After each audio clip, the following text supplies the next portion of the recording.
Hey guys, we're here for another Q&A episode with me, Curt Storring, host of Dad.Work Podcast. And I want to let you know one thing before you jump in. I just ran out of questions. You guys asked me a ton of questions a couple months ago, and this is the episode that covers the last of them.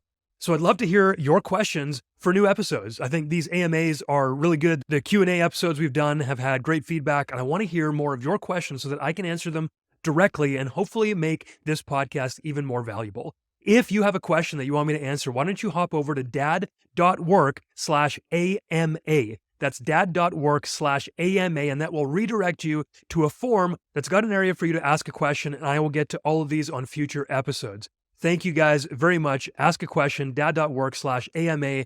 Now let's get into this episode where I go deep on a lot of specific questions. And then at the end of this episode, probably halfway through, I give you some real life, vulnerable updates on my life, how I'm moving forward, and what the future of dad work holds. Thanks for joining me. And here is today's episode.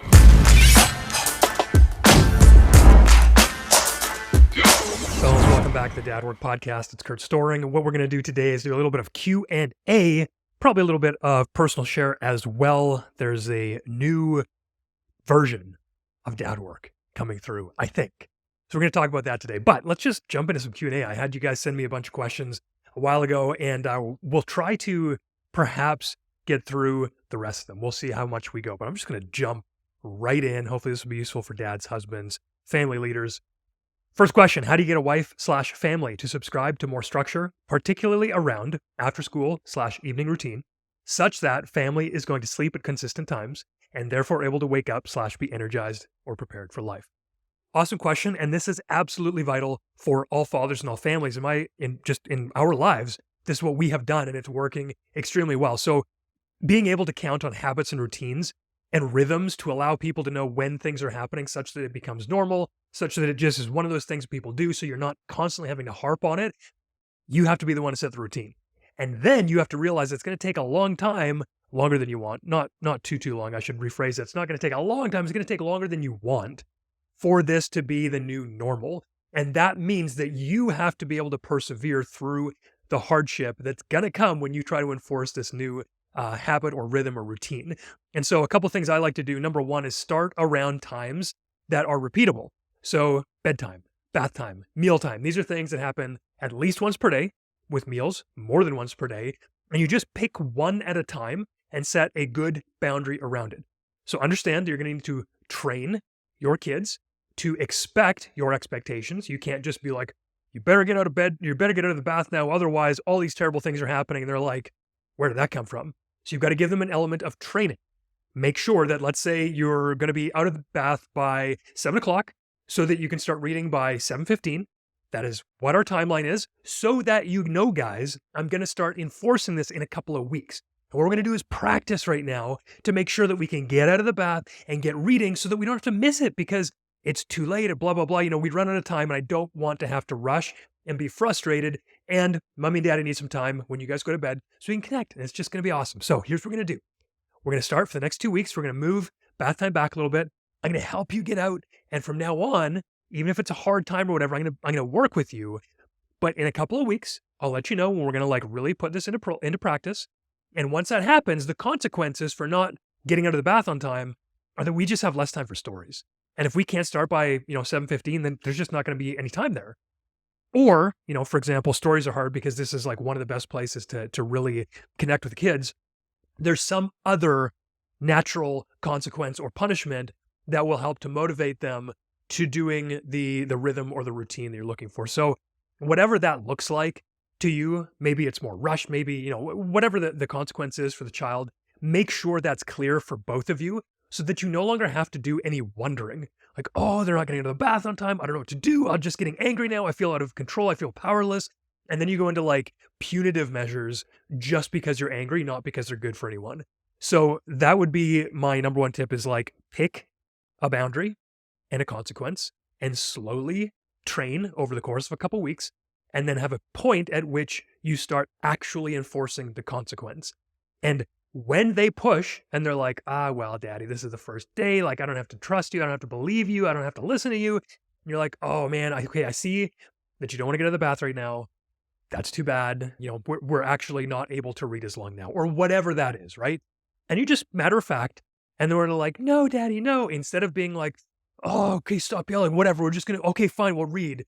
Just be like, oh no, I know you're really disappointed. We don't have time now. And just like I said, you didn't get out of the bath on time and now we don't have enough time for XYZ, whatever that thing is, right? And then you stay perfectly calm because you've communicated the boundary. They know it. And now the onus is on them to deal with it. They're making the choice whether or not they want the outcome. You've just told them the parameters to play with it. You don't have to be the bad guy. You don't have to feel bad about it. They know, and they will need to be trained over a couple of weeks. And at first, it's going to be really hard because they're going to come at you. They're going to push the boundaries, especially if this is new. If you start saying no means no, and they're used to you saying no 20 times and then screaming at them, and then finally they have to come for dinner or whatever, they're not going to believe you at first. They're going to be like, yeah, right, Dad, whatever. I'm not going to listen to you. And then you're like, okay, well, I'm only saying this once. And if you don't listen and come to the table, then we're going to either eat without you or I'll see that you're not hungry and I'll just clear your plate. There won't be any dinner and that'll be fine. And they're like, whatever, Dad. And then you do that. You actually follow through on the consequence. And the kids are like, this is no fair. You did this. Oh, why do you do this? This is crazy. You're crazy. You're like, no, I actually communicated what I was going to do. And do you believe me now?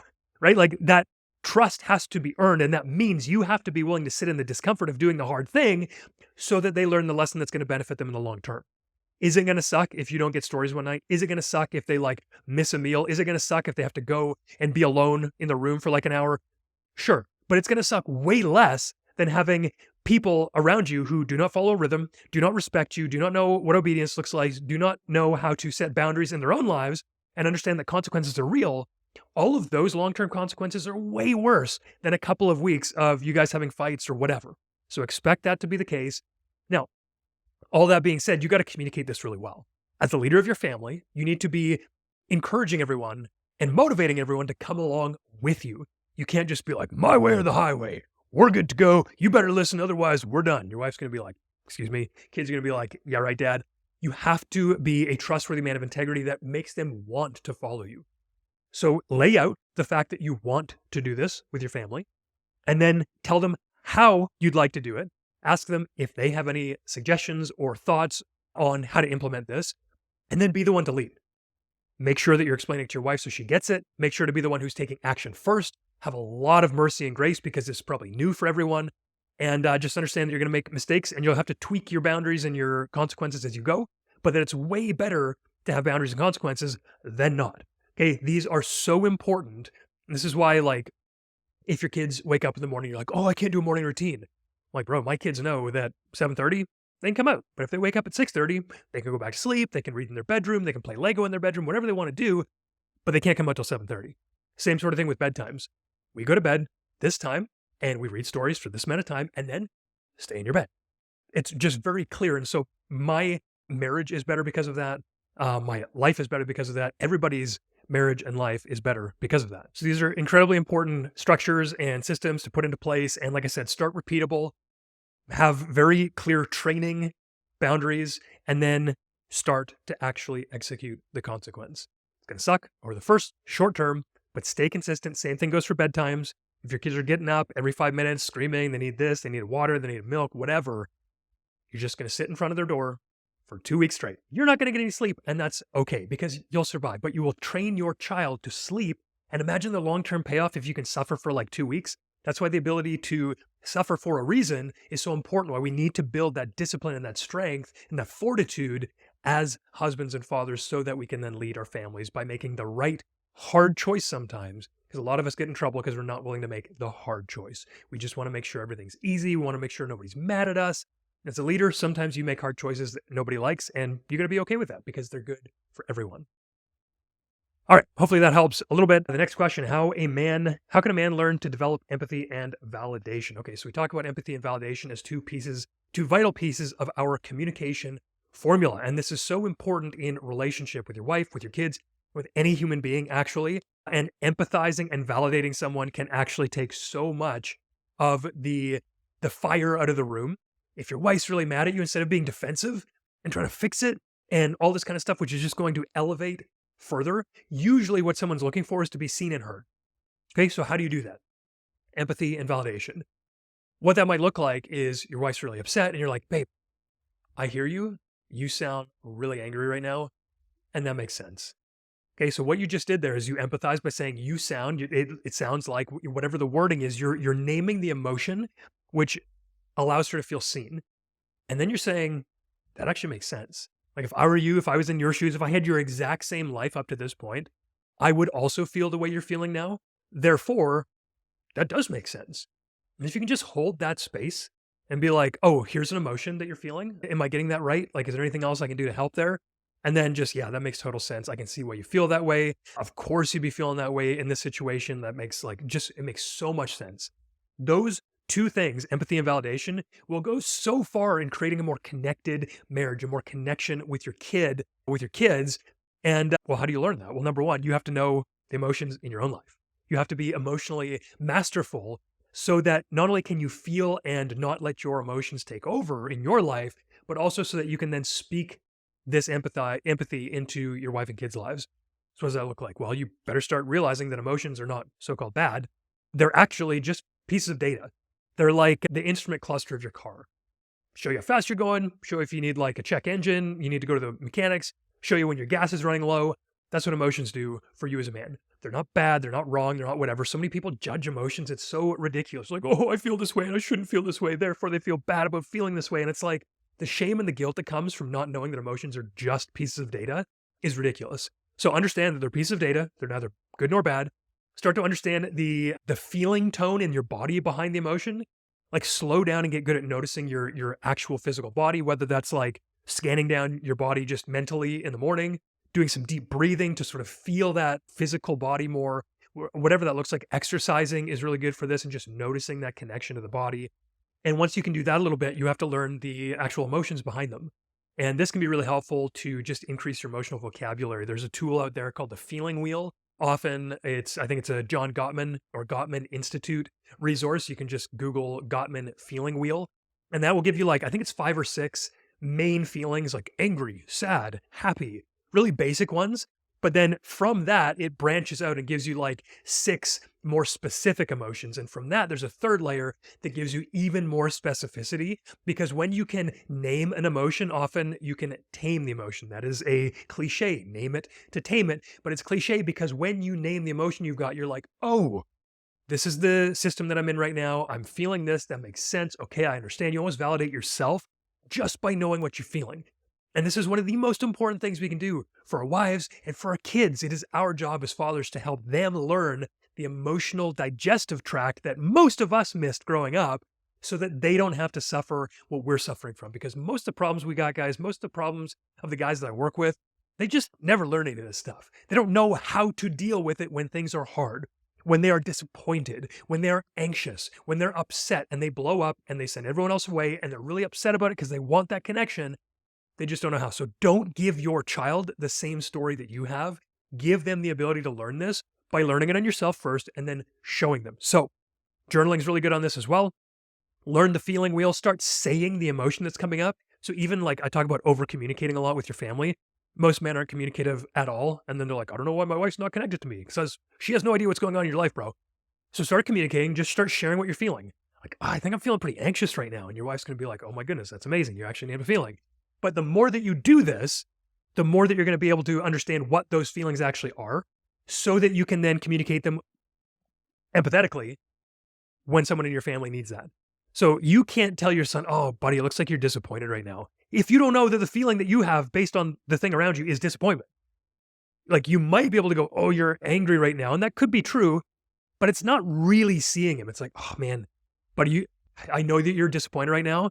And I can also see you're probably embarrassed by what just happened. I totally understand that. I felt that in, this situation and it makes sense. I'm here for you. Okay, that's all you got to do. You're seeing them, you're validating, you're not fixing. That's a lot of the problem that we get into. We feel like we need to fix all of a sudden because we're uncomfortable, or that's just how we as men think. So don't do that. Just be there, hold the space, be like, yeah, you can bring anything to me. You can tell me whatever you need. I'm here for you. I'm not going to feel defensive, not whatever. And then you just practice, man. Like you have to just do this over and over and over with the journaling, looking at the feeling wheel, trying to identify where it is in your body. And then like talking to your wife and kids, being like, you look sad. Is that true? And getting good at identifying that in other people and yourself. So that's why I'd say also use it like extensively in your communication with everybody. Helps a ton. The next question is, What is the process of inverting a relationship slash marriage that was previously not polar? What this person is getting at is this idea of polarity. Now, I think this is hilarious because it's such a new age buzzword, like polarity, when the man is super masculine and the woman is super feminine. And like, yeah, that's great. That was the first time I had ever heard of that. So it was super helpful. But now, of course, as a Christian, I'm like, oh, you mean like biblical gender roles? Oh, okay, obviously. And so that's kind of funny. But the idea is that the more masculine the man is and the more feminine the woman of the relationship is, the more that those two opposites will attract.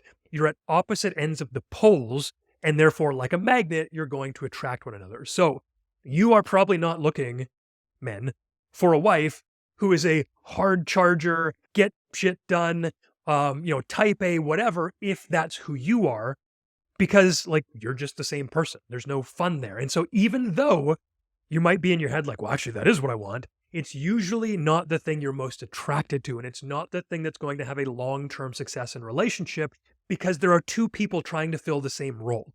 That's very important. There are roles in families that need to be fulfilled by different people. So a father, much different than a mother. A husband, much different than a wife.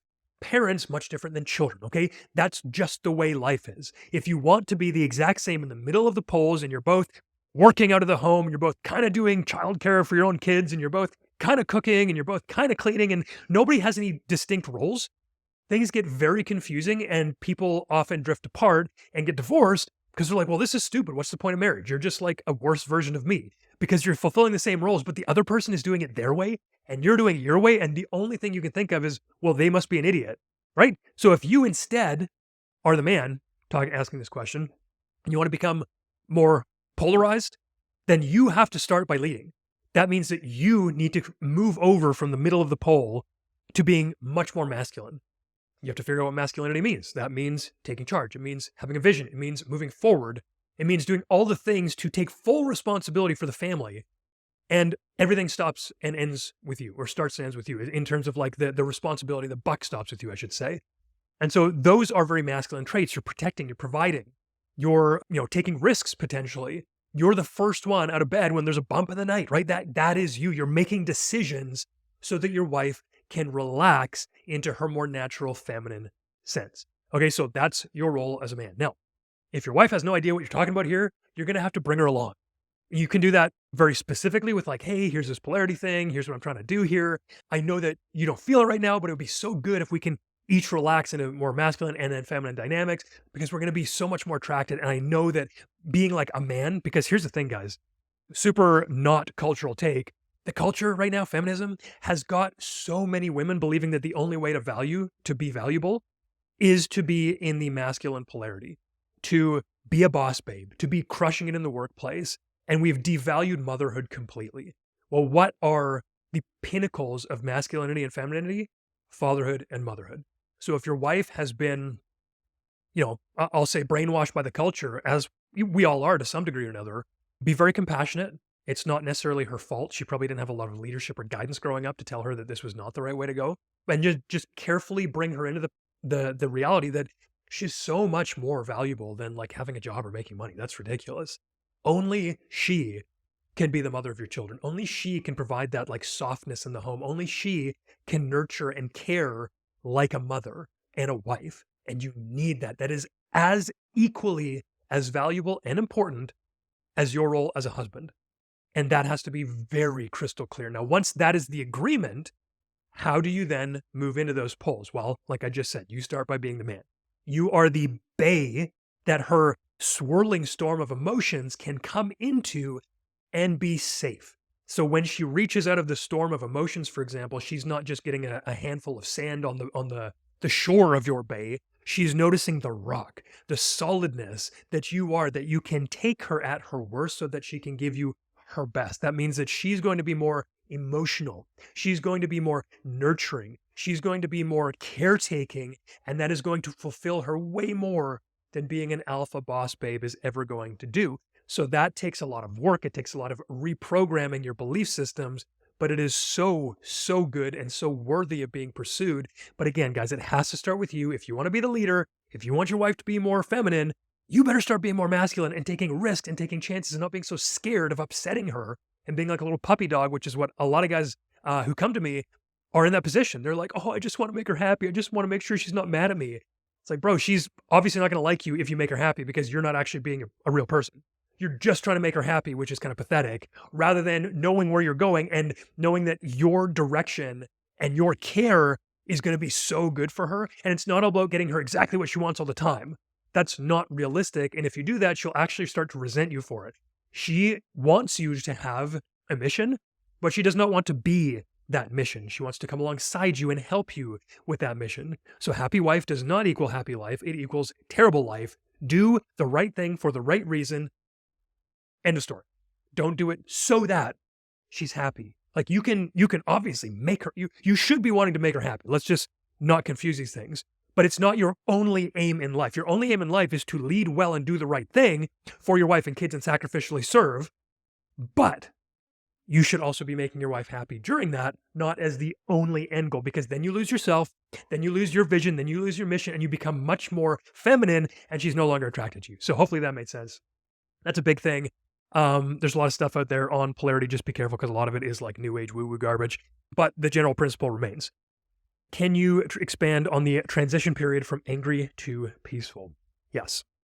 This is a huge thing. This was a lot of the original issues that I was dealing with when I was an awful husband and father. I was just angry all the time. And that came from like lack of control. It came from not having that emotional digestive system that I talked about before. There's so many things that were hurting that were causing me to be angry. And I think that's what a lot of people miss is the reason that you're angry is because you're really hurting, man. Like, of course you're going to be angry if you keep having like a particular wound walked on or triggered, whatever, by your kids, your wife, and being in a family unit is the fastest way to have those things triggered because you probably got these wounds in relationship when you were a kid from your mom or your dad.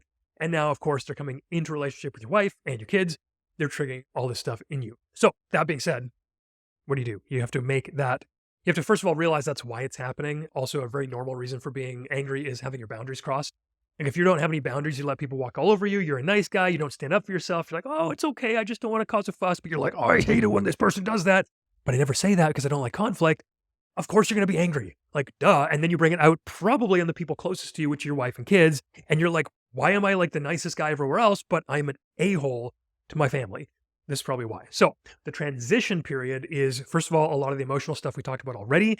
It's actually so interconnected, it's ridiculous. If you just get good at the emotional side of things, all of this becomes way easier. Okay, so realize you got an emotion, understand what the anger is, why it might be happening, journal on it quite a lot. Like, what am I feeling? Why am I feeling this? Why does it make me feel like that? Well, then keep going over and over and over. Ask why like 5 times in your journal, and you'll probably get to bedrock. Okay, and then realize that there are tools in the moment.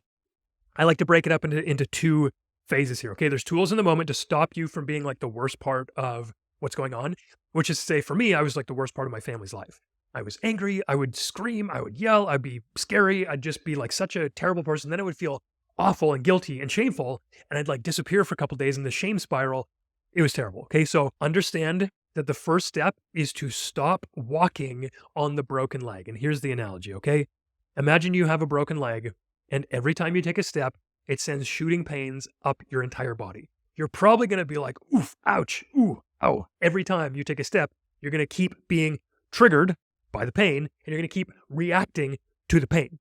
So the best thing to do is to stop walking on the leg. Well, in emotional terms, what's happening is you've got a wound somewhere inside you that you keep walking on because your kids keep doing something or your wife speaks to you a certain way or you're not living the life you need to live and you're feeling upset about that. And you keep walking on this and you're like, ooh, I keep getting triggered. That's the whole idea of triggering. We got to be careful using that word because a whole bunch of people are triggered by everything these days. Don't do that. But if you're like genuinely hurt and upset by something that's going on, then that's real. And so you have to stop walking on that same wound all the time. What does that mean? You need crutches, basically. Okay, so leg is broken.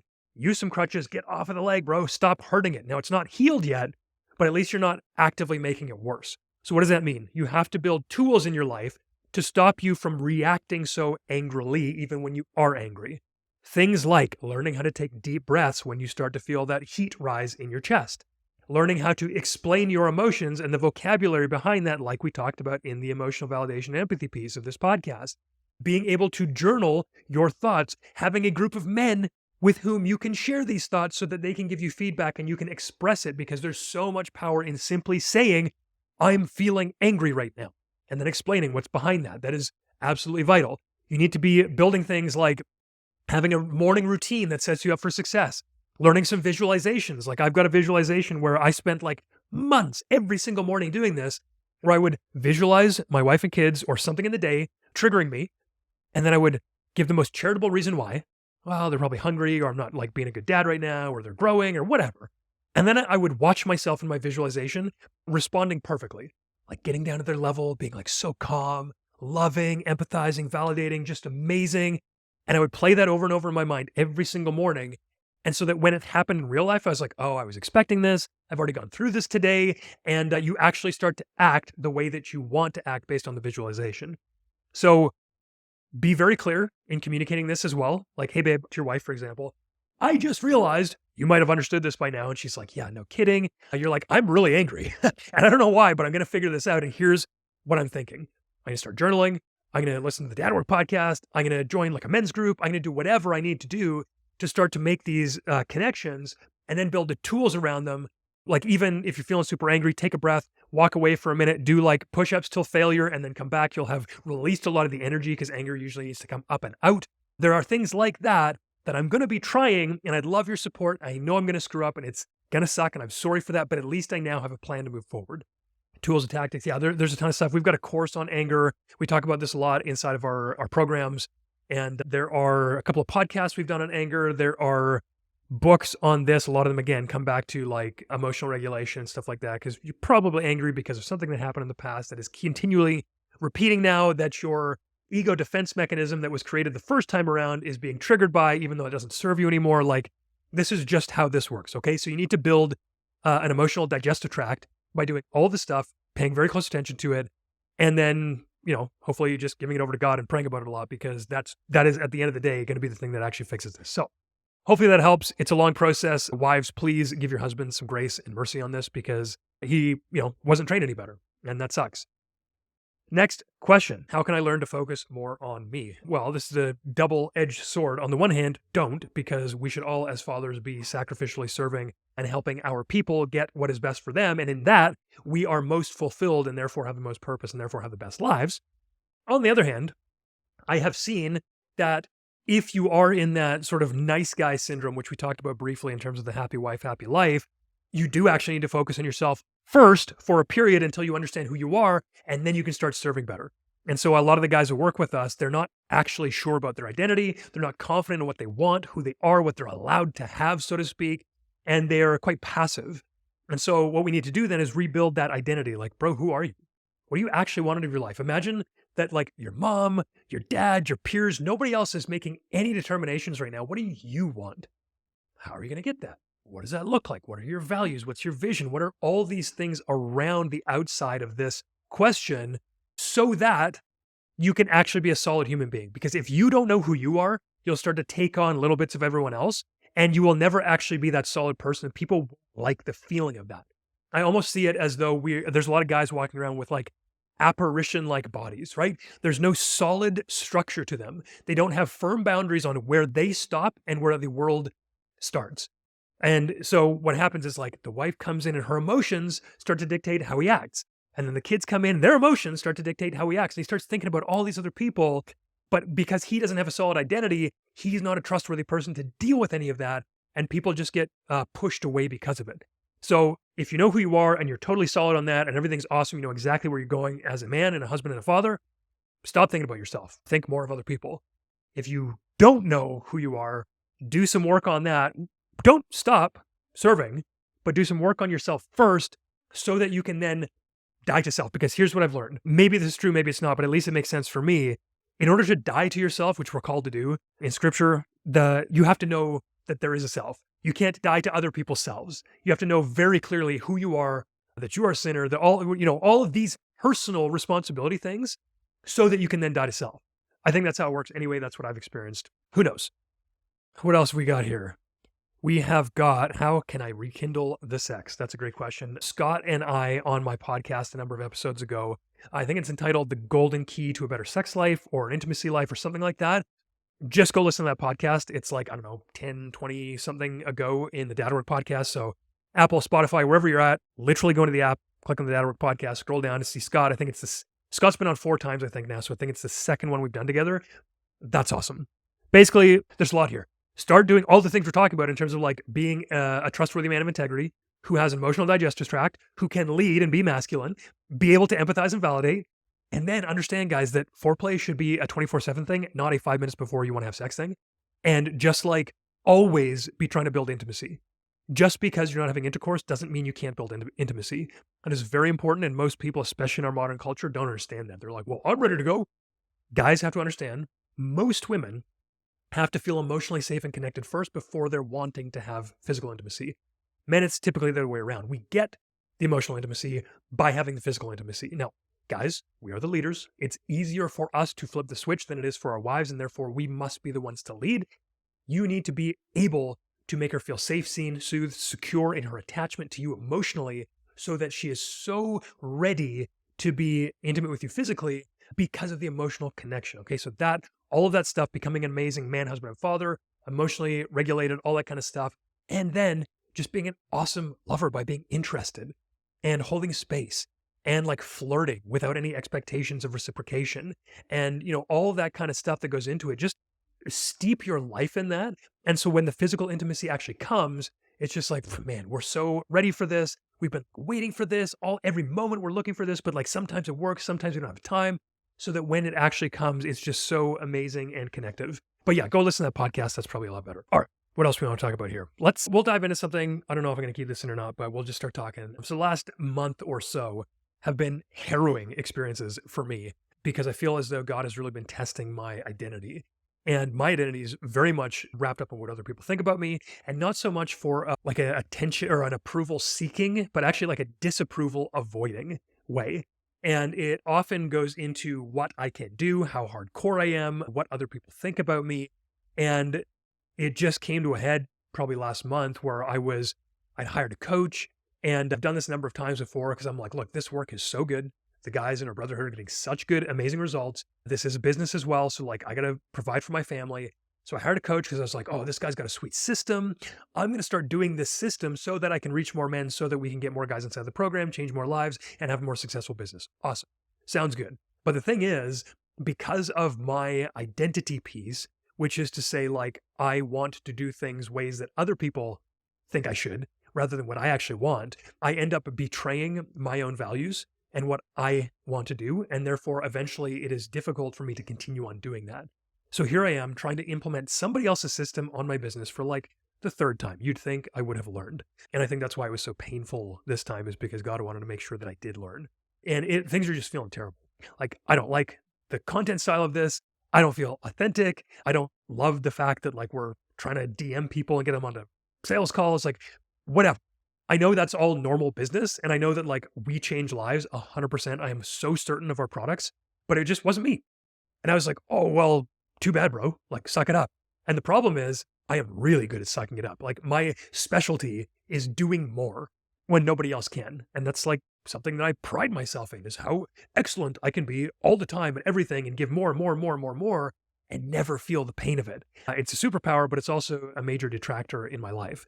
And so, yeah, instead of being like, oh, this is probably against your values, I was like, no, bro, it's just because like you suck. So I was like, okay, double down. And everything was just feeling terrible. I came to this like almost a standstill where it's like, I don't even want to create content. That's my whole business. If I don't create content, what am I going to do? Is everything terrible? And I just went through this like really dark period. I realized that like my identity was really wrapped up in this, even though I've been doing this work for like, I don't know, 7-8 years at this point now. And I've gone through all the stuff I've talked about here. I've gone through the identity work. I got so much more clear on who I am. But there are certain pieces that you'll find if you go through this work, or this self-improvement work, this development work, whatever you want to call it, the same themes will come up, but deeper and deeper each time. I think that is important, because if you tried to unpack all of it at once, you'd probably get overwhelmed. And so, yeah, I was able to unpack a similar thing in my identity that I have dealt with repeatedly, but that showed up in a new way that I had never experienced before. And I think that's very normal. So here I am, not wanting to create, not sure about my identity anymore. I was lost in this like somebody else's system, trying to make this work, trying to get like Instagram to like me, trying to get the finances to work. And none of it was about what I originally wanted to do here, which is like just share what worked for me and hope to be a light to people. And anybody who resonates can come along for the ride. was like, man, where did I go wrong? And so I'd almost like poisoned the well of content creation. I just felt terrible. And like, I look back and it was crap content for a couple months and it sucked. I mean, the podcast always stayed awesome, I think, because that's just where probably the best work is done. And that's a huge learning lesson for me as well. I got to double down on this because this is where I perform best and can be the most useful for you guys. And I took a little bit of a break, and this coincided right before I went to a mastermind event in Colorado, which I'll talk about in a little bit here. But I sort of came to this point where I'm like, well, if I'm not the success in my business, if I'm not the guy who can just like flip a marketing switch and have immediate success, and if I'm not my immediate business success, because I was like having a problem with that, like, oh, this should work. If I'm not this, if I'm not perfect, I'm a loser. Like I'm nothing then. Well, who am I without, business skills? I just started writing like, okay, God, who do you say I am? Because I've heard this before, right? Like my identity's in Christ. Like that's great. I get that on the face of it. What does that actually mean? Like, have you ever actually thought like, who am I? Who does God say I am? And so I start going through the Bible and I just start writing down like any I am sorts of statements. Like I am a beloved son. I am an adopted son of God. I am a citizen of heaven. I am an ambassador of Christ. Like I am. I'm loved. Like I for God so loved the world. Like, hey, what? Guess what? I'm like part of that. That like massive exchange, that insane exchange of perfection for, my wickedness given freely. Like that's who I am. I'm worth that. And that was, mind blowing in itself, but it was just like, I was basically just like broken. I didn't want to do anything. I didn't feel valuable at all. And I was just like, who am I then? So I'm trying to go, okay, God, can you really make this real in my life? Can you make me believe that this is truly my identity? Because it doesn't really feel like it right now. So interestingly, the mastermind I had signed up for a couple months ago, after my podcast interview with Jeremy Pryor a couple months ago, I was like, hey, I have this like idea. I want to start a Christian businessmen's mastermind for men who are also fathers, like perfect trifecta of Venn diagram. Yeah. So I just got a lot on my plate. I don't know. And he's like, well, we have that. It's like, oh, why did I just join yours? So I did. It's called Integrated. It's by family teams and it's fantastic. So we spent a couple days in Colorado up in the mountains there. And man, this was just perfect because first of all, when you're around other guys like that who are intentional and the room is just, self chosen because the guys who want to be there are the kind of guys that are like me because I'm there. It's beautiful. The one-on-one relationships that are formed, the talks that are had are completely mind-blowing and life-changing. And then you get a ton of amazing workshops. You get breakouts, you get like lessons, you get presentations. It was so, so good. So if you guys are that trifecta of father, Christian, businessman, go join Integrated by family teams and we can, meet up at the next in-person event. That'd be sweet. But yeah, in this event, so much happened, and I'm sure I'll break it down at some point. But the thing that's really relevant to this is that I walk into the room and, of course, you want to put your best foot forward. You don't want to feel awkward because you don't know anybody. You're going through these thoughts about like, who am I? Should I be here? And the thing that, makes me day to day feel exceptional, and here's just like a super vulnerable ego piece, is like, I do know a lot about fatherhood, family leadership, and marriage and relationships and emotions because I've had to, because it saved my life. So like, that's the thing that I feel like I'm really good at. And there's not like a ton else. Like I'm good at this. I'm good at my family. I'm good at most things, but I don't have like some exceptional business that's making like $1 billion. I don't have like some crazy, 3D printed, I invented this thing and like, wow, that's an incredible story. The thing that made me feel exceptional, like was like a defense mechanism. When I walked into that room of like 80 guys, I was like, oh, I'm a nobody because everybody else here is like a pretty good dad and husband. Like, crap, what do I have to lean on now? And it was almost like God was like, are you ready to accept your true identity? I was like, oh, I don't know. Like, what does that actually mean? And so like I felt naked. I was faced with like, well, yeah, I guess I have to. And it didn't come right away. And it was still not like super solid, but it wasn't just, the I am statements. It was much more personal than that because I think the personal relationship with Christ is like the end all be all of all of this. Reading through John this morning, Jesus is just talking about like knowing the Son. Like that's what it is. You have to believe in the Son.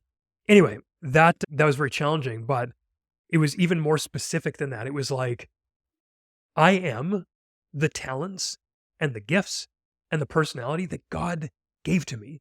I am the experiences that I have had. And all of those things are in Christ, yes. The old man has died and the new one is coming or has come. But like, is that enough? Could I just be with that? Could I just be okay with being the beloved son that was given talents and blessings and experiences and have that be enough for me? Like nobody else has had my exact experiences and that's got to be enough. Nobody else has my exact set of like gifts. And then I was like, oh, well, I feel bad for having them because like, I don't know if I should do that. Should I just feel bad? Should I try and like humble myself? But it's like, no, man. One thing that I realized in this as well is that like I'm fearfully and wonderfully made. And I've always been feeling lately like, God sort of looked out and he sort of saw me. He's like, yeah, Curt, okay, you can come here. You can join my team. That's great. Yeah, I say I love you, but like, just watch your back. It's like, okay, God, like I'm sorry for being here. I know I don't deserve it. Like, sorry. Then I was like, wait a sec. If I'm fearfully and wonderfully made, like he's given me all these things on purpose. And the things that he's given me are so that I can do his will in the way that he wants me to. And it's not bad that I'm gifted this way. It's actually good because I need these particular giftings and weaknesses to do the work he has laid out for me. There are good works predestined for me to do, basically. And I got to do them. And I'm only going to be able to do them if I've got the things that he's given me. And so like, oh my goodness, all of this identity stuff starting to land a lot more specifically, I should say, I'll say. So yeah, like I can feel the love of the Father. I can feel what it feels like to be a beloved son. I can also feel that like I don't need anything else other than to do his will and to continue to love him. I can tell that he is pleased with me, and that's all that really matters. I don't need to perform a work. I don't need to like crush it all the time and do more and wake up earlier and earlier and do like more burpees. I am already accepted, and as long as I am obedient and walking with him, then like I'm good. But it took this like really painful experience of going like, this is wrong. The business is wrong. I can't help anybody. What am I doing? And then walking in that room of guys going like, I am not exceptional. I have nothing to offer. I'm nobody except for like, yeah, I do because I've got specific skills. I've got specific talents. I've got lots of experience doing certain things. And that's valuable to some guys. And that's not the point though. Like it doesn't matter that it's valuable to other people because like I've got to accept that I am valuable to God. So that's where I am at. And then I got home, so much journaling, so much thinking, so much clarity. I was like not quite ready to create content yet because I still had like this bad feeling about how inauthentic I had been. And not like I was lying or anything, just like this is not how I want to present. This is not like even how I want to help people. It's just what I was doing for like the ads or whatever. And so like I was just feeling bad, like I'd poisoned the waters or sullied the waters. And I was trying to just like journal, take some time, trying to rest. We talked a lot about like Sabbath and planning rest days at this mastermind, which I'm going to be integrating into my life very soon, which is mind blowing. I'm like, why didn't anybody tell me I could plan rest? That's my favorite thing to do is plan. So why don't I just plan my rest? Because I can't rest. Therefore, just put the two and two together and I'll be forced to rest. So anyway, I was coming back here trying to rest and things were okay. Was kind of feeling like, oh, I wish I could work again. I don't really feel like it though. I don't know what to do. I'm doing sort of like just managing managing the community that we've got and doing my best in there. And, last weekend. And I'm like, hey, I should be ready to go soon. And out of nowhere, this like depressive state hit me. And I used to feel like that all the time, but it's been years. It's been like 5 years since I felt this bad. And even though like I know all the tools and tactics and all the rest of it, and I know the truth, I was just like, well, I guess I will just suffer. And, God, why don't you strike me down right now because I'm so awful. And it was bizarre. I was like, oh my goodness, this feels terrifying because I'm like out of control here. And that was super interesting because when I got out of it, there's a lot of stuff that I had to learn. There's a lot of like lamenting I had to do. There's a lot of like crying out for help from God. I was like, why are you doing this to me? Why are you letting this happen? This is awful. Like, save me. Stop doing this. And what I learned coming out of that, because on Sunday, so this was like a Saturday, Sunday, on Sunday at church, my pastor said something along the lines of, there's nothing you can do to better yourself. Just bring it all to Jesus and let him do the work. And that was like, dude, that is the most freeing thing you could possibly hear. But the most crazy thing for someone to hear who has been obsessed with his own work ethic and his own ability to get shit done. You tell me that I don't have to do anything and that I have to trust him.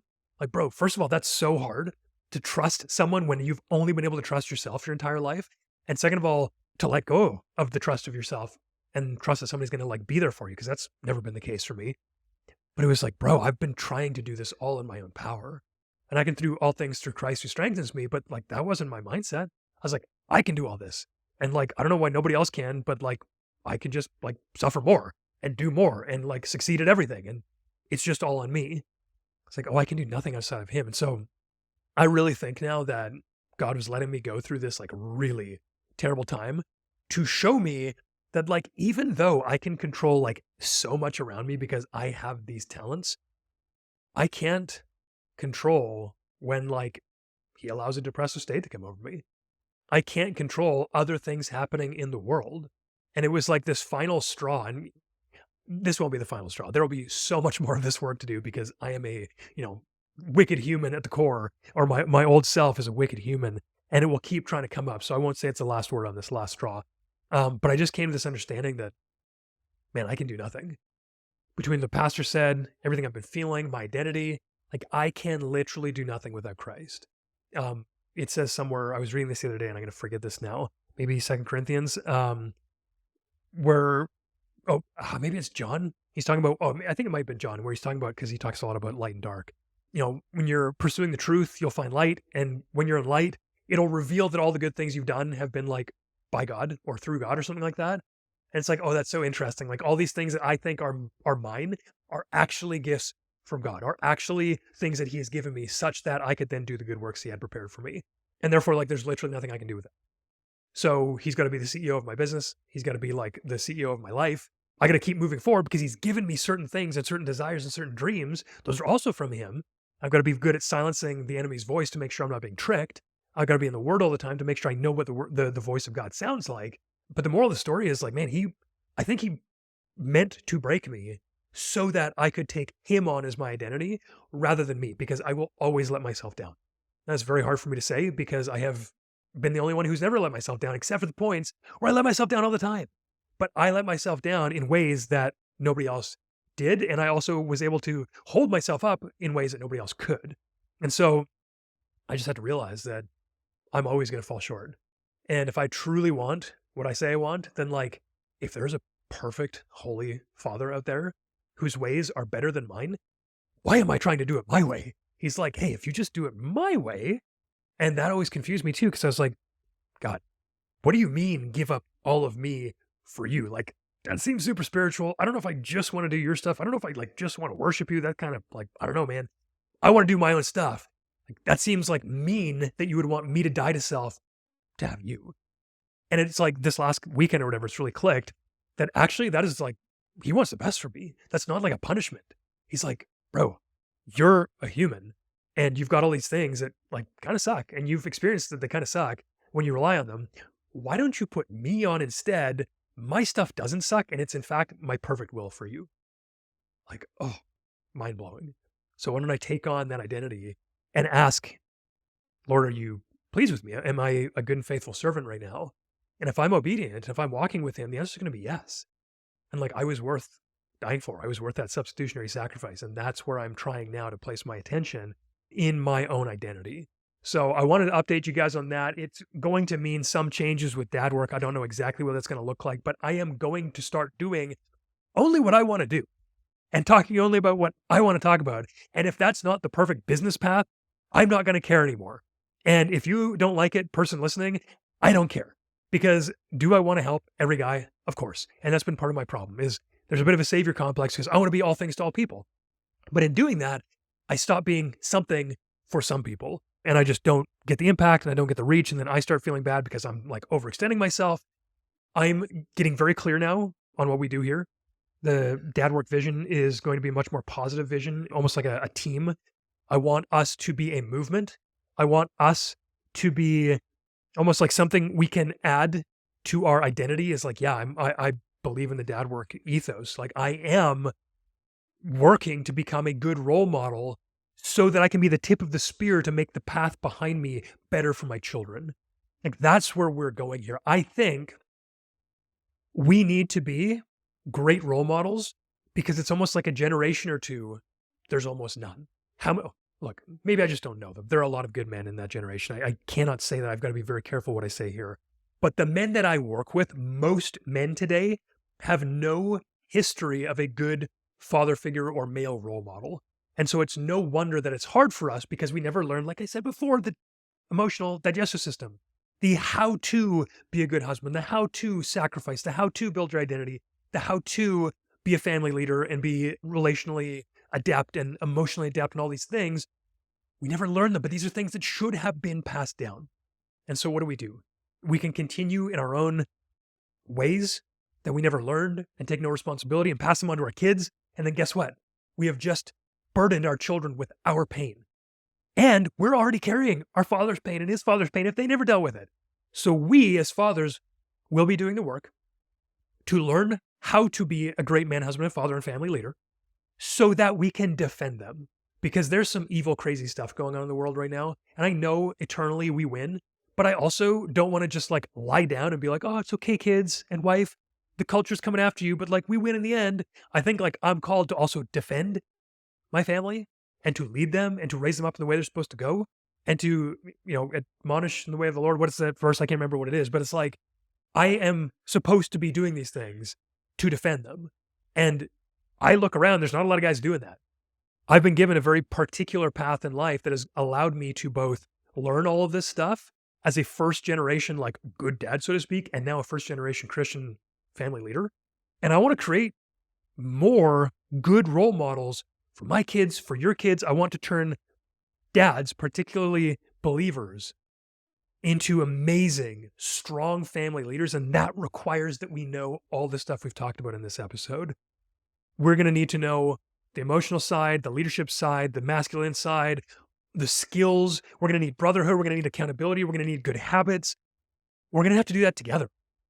But we're going to be shoulder to shoulder as this tip of the spear against the evilness that we see in society, which, guys, if you don't think it's coming for the kids, like, you're sorely mistaken, I think. I think the slippery slope through all these, depends on how deep you want to go here, but let's just say all these acceptance ideas, all these like, oh, you can be whatever you want, and if you don't like that, well, then you're just like a racist bigot, whatever. These are all a slippery slope down to accepting children, I'm going to say, in the worst possible way. Like, you see this sexualization, and you see this like allowing children to make reproductive choices when they're children. Where do you think that's going? Okay, so I don't know. I don't know if there's like a them out there, a they out there. This is not like conspiracy. This is very genuinely exactly what's going on here. And if you don't believe that, unsubscribe. I don't care. But if you do, and you're worried about it, and you don't know what to do, the best thing you can do is be the one discipling your child at home. You should be the one who influences your child most. And if you don't know how to do that, that's what we're going to be doing together. If you don't know how to have these talks, if you don't know how to maintain influence, if you don't know how to raise a child such that they never worry about who they are as an identity, I don't know if I'm a boy or a girl. They're like, no, my dad loves me so much. I'm so clear about who I am. Like, that's what we got to be doing. And we need to make sure that we are the ones in the front so that we encourage the other dads who might not have had this like courage and confidence to be like, oh, I didn't know I could do that. Let's go. And then we raise up kids, and imagine the like logarithmic effect, the exponential growth that we will have when, let's say, like, I got 4 kids. What if my kids are influenced by me to such an extent that they become family leaders, and then they become family leaders, and then they become, suddenly we're like multi-generational. And so anyway, I just want to like encourage you. I want to lift you up. I'm going to call out garbage when I see it. I'm going to inspire you, hopefully, to challenge your thinking and raise your standards along the way. I'd encourage you to be zealous for God's honor and for his glory and for your relationship with him. That is something that I think a lot of people in the church these days is missing. And look, I don't know anything about the church. I came in fired up, and one of the things God's given me is a zeal for him, and I pray that he never takes that away from me. But I think I can use that as well to be like, guys, what do you mean you're not reading your Bible? Are you kidding me? Like, are you for real? Like, daily, bro. My granddad says, like, how many meals have you missed in the last week? You're like, none on purpose. Like, well, why are you missing your Bible reading? That's spiritual food, bro. That's food for your soul. Can't miss that. So anyway, Team Dad.Work. Let's be the tip of the spear. Hard to kill, easy to love, equipped to lead. Come alongside. I want to teach you everything that I had to suffer through that almost cost me my entire life. That cost me years and thousands of hours and many thousands of dollars. And I want to teach you that. I want you to come alongside me and teach me stuff because you're applying this in your own way of being a strong family leader. Let us just build a network and a web of strong family leaders that grows over the generations, and let us build something that's so big that we can't accomplish it in our lifetimes. I want this to grow. I want this to be big. I want you to come along for it. And we'll explain more about what that looks like later. We're going to have merch store coming out soon. I have so many people asking about that because like the logo is pretty sick. If you're a designer, you can also, reach out and make some more stuff. I would love to get some more Dad.Work designs. We're going to have probably a new community, a bunch of new courses coming out, and it's going to be much simpler to interact with our stuff as well. So YouTube, podcast, Instagram, email list, those are the 4 ways, only 4 ways that I expect that we'll ever be doing stuff other than inside of our private communities. So anyway, That might have been a ramble. It might not have been. Maybe there's some gold in there, maybe not. I would like to do more of these. If you got more questions, drop me a line on Instagram, Dad.Work.Curt, or email me at Curt@Dad.Work, C-U-R-T, Dad.Work. And I would love to do more Q&A. And I think we covered all of the Q&A stuff right now. So there you go. Send me some more so that we can do more of these episodes, and let me know what you think. Anyway, appreciate you guys being here. Be the leader that your family needs, and we'll catch you next week. Peace.